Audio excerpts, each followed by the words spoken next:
Welcome to Blizzard Fire. We hope this video helps fire up your solution. You start by confirming the essentials and moving immediately into firmware. Reboot and press the OEM key to enter UEFI/BIOS. Make sure UEFI mode is active versus legacy or CSM. This is why secure boot depends on the correct firmware mode. If prompted, use your administrator password. If none, proceed with physical access to the device. Once inside, locate the secure boot section. Do not change other settings yet. Focus only on mode and the presence of secure boot options so we can enable it next. Once in the secure boot menu, change the setting to enabled.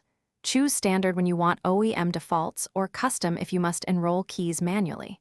If using custom, import the platform key PK first, then the key exchange key KEK, and finally the database DB keys. These authenticate signed bootloaders.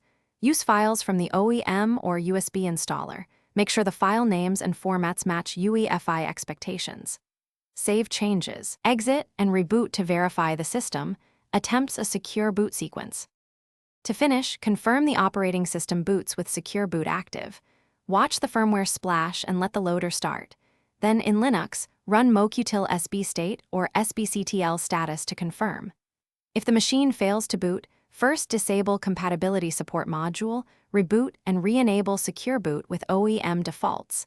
Then, if necessary, re-enroll keys from trusted media. If issues persist, use recovery media and record any error codes shown.